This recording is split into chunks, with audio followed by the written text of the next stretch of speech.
नमस्कार, आप देख रहे हैं रिप्रेजेंट इंडिया न्यूज़ और मैं हूं मनीषा श्रीवास आपके साथ। विदर्भ रेस्टोरेंट परमिट एसोसिएशन व नागपुर जिला रेस्टोरेंट परमिट एसोसिएशन द्वारा शराब पर बढ़ाए गए वेट के विरोध में नागपुर में आयोजित की गई पत्रकार परिषद।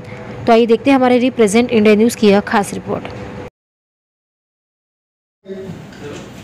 मला आता मी इथे सांगायला नाही पाहिजे, मला अधिकाऱ्याला म्हणे की असे मी जर मदत जर सूट दिली तर मला आमच्या ॲलिगेशन होती।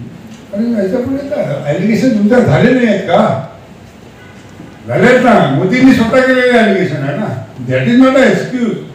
तर म्हणून आमचं म्हणणं आहे तुम्हाला सर की एक शोधक पत्रकारिता म्हणून 25,000 कोटी रुपयाचा रेव्हेन्यू देणारा आमचा बिझनेस, 25 लाख लोकांना प्रत्यक्ष रोजगार देणारा आमचा बिझनेस, तुम्ही हे म्हणजे स्टेकवर लावला। आणि आमचं म्हणणं आहे की तुम्ही पहिल्या पॉईंटवर वाढवा ना। आज तुम्हाला माहिती आहे, फॉर युअर इन्फॉर्मेशन, जर तुम्ही आज एक ब्रँड पाहिला ना, समजा एक ओक्समिथ म्हणून ब्रँड आहे, त्याचं आमच्याकडे पर्टिक्युलर आहे 47 रुपये मॅन्युफॅक्चरिंग कॉस्ट आहे, 47 रुपये। आज त्याची MRP नवीन भावानी गव्हर्नमेंटनी सर्क्युलरमध्ये आहे 330 रुपये केली, 330 ओक्समिथ। तर त्याच्यामध्ये 450% ड्युटी लावली, 450, आणि मोठे जे ब्रँड आहेत त्याचं 300%।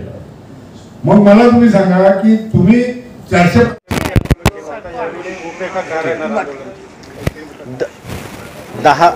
आम्ही उद्या सरकारला सर्वप्रथम निवेदन देऊ। आमची जी मागणी आहे 10% वॅट हे परमिट रूमवर हटून ती पहिल्या फॅक्टरीच्या लेवलवरती न्या, नाही तर तुम्हाला जिथे चांगलं वाटत असेल तिथे न्या, आम्हाला त्या वॅटच्या कचाट्यातून काढा। जर सरकारने या मागणीवरती 10 दिवसामध्ये काही निर्णय नाही घेतला तर 10 दिवसाच्या नंतर आमचा व्यवसाय आम्ही बंद करू।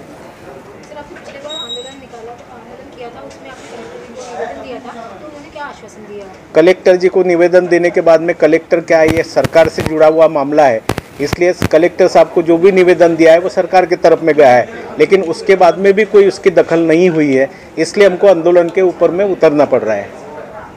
विभाग के जो मंत्री हैं उनकी तरफ से आपको कोई जवाब आया है क्या? बार बार निवेदन देने के बाद में विभाग के मंत्री ने बोला है कि आम्ही याच्यावरती विचार करतोय, लेकिन कब विचार होगा इसके लिए हम लोग तकलीफ में आ रहे, लोगों के धंधे बंद हो रहे, लोगों की आखिर गिराईकी खत्म हो रही है, इसलिए हमको आंदोलन का पवित्रा लेना पड़ रहा है। पिछली बार से इस बार का जो आंदोलन है इसमें क्या बदलाव रहेंगे? कोई तीव्र आंदोलन करने वाले? देखो भाई, भलाई हम दारू वाले हैं, लेकिन हमारा आंदोलन एक शिस्तबद्ध रहा है।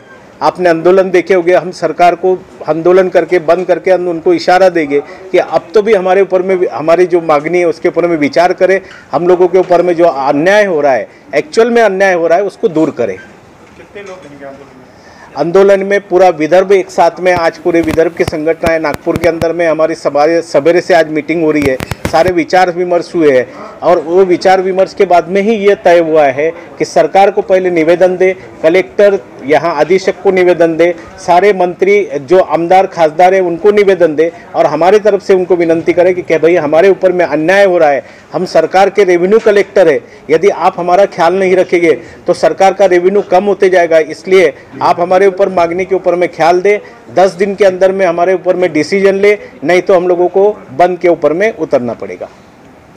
नितीन मोहोळ, माजी पोलीस अधिकारी, आणि मी अमरावती जिल्हा परमिट असोसिएशनचा अध्यक्ष आहे, आणि माझे 2 बार अमरावतीमध्ये आहेत।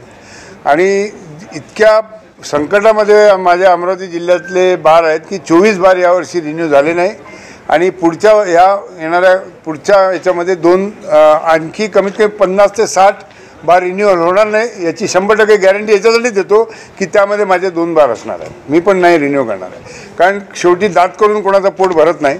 लक्षात ठेवा, गव्हर्नमेंट पॉलिसी बनवते ना, या चुकीच्या पॉलिसी आहेत, आणि माझं ॲलिगेशन राहील, समजा एखादी मोठी केस देव करो न हो, परंतु त्याच्यामध्ये जर गेलेलं कल्पेबल होमिसाईड म्हणजे सदोष मनुष्यवधाचा गुन्हा या सेक्रेटरी आणि ज्यांनी ह्या पॉलिसी बनवल्या, आणि अनधिकृत दारू, देशी दारू, गावठी दारू यांना बढावा जे देत आहेत, आज देशी दारूचा सेल 20% वाढलेला आहे। त्याच्या लेवल जाऊन त्याच्यामध्ये ती पांढऱ्या रंगाची बाटली असते, त्याच्यामध्ये काही त्याला इथेनॉल स्पिरिट आणि मिथेल स्पिरिट वापरून ते गेले, आणि उद्या जर कोणाची मोठा दुर्घटना झाली त्याला पूर्णपणे हे सरकार जबाबदार आहे असा मी आरोप करतो. आणि दुसरी गोष्ट अशी आहे की तुम्ही पॉलिस्या केल्या, आता MMLR म्हणजे महाराष्ट्र मेड फॉरेन लिकर, याच्यासाठी त्यांनी काय केलं की ज्या स्वस्त दारू होत्या 150-150 रुपये क्वार्टरच्या, म्हणजे आम्ही निपच्याबद्दल बोलतो कारण तो सेल आमचा जास्त आहे, त्याच्यात तुम्ही 50% वाढवले आणि मोठ्या दारू फक्त 10 रुपये वाढवले, 2% 1% वाढवल्या, कारण त्यांना महाराष्ट्र मेड फॉरेन लिकर आणायची आहे. आणि त्या महाराष्ट्र मेड फॉरेन लिकर हे मी आजचं भविष्य सांगतो की ह्या सर्व फॅक्टऱ्या, ह्या शुगर फॅक्टरी जे मोलॅसिसपासून दारू बनवतात, जे देशी दारू बनवतात, बॉबी झाले, हे झाले, इव्हन अजितदादा पवार मगाशी तुम्ही बोलला, पार्थ पवार साहेबांची सुद्धा 5 लाख केसेस दर महिन्याला बनवणारी फॅक्टरी आहे, त्यांनाच हे लायसन्स मिळणार आहे. हे मी आज लिहून देतो आणि जर चुकीचं असेल तर मला सांगा. आणि त्यांनाच हे परमिट देणार होते, जे आता 338 पत्रकारांच्या माध्यमातून त्याला रोख बसला. अधिवेशनामध्ये त्याच्यावर चर्चा झाली आणि सरकार माघारी आलं. आणि माझं म्हणणं होतं की तुम्ही 338 लायसन्स का देताय? टू प्रमोट युअर ब्रँड, म्हणजे तुमचा ब्रँड प्रमोट करायसाठी देता ना. मग तुम्ही वाय यू आर अलाविंग की अदर ब्रँड टू, म्हणजे तुमच्या याच्यामध्ये सगळे ब्रँड कसे काय ठेवता? तुम्हाला जे वाईन शॉप तुम्ही परमिट देता ना, मग तुमच्या ब्रँडसाठी द्या ना फक्त.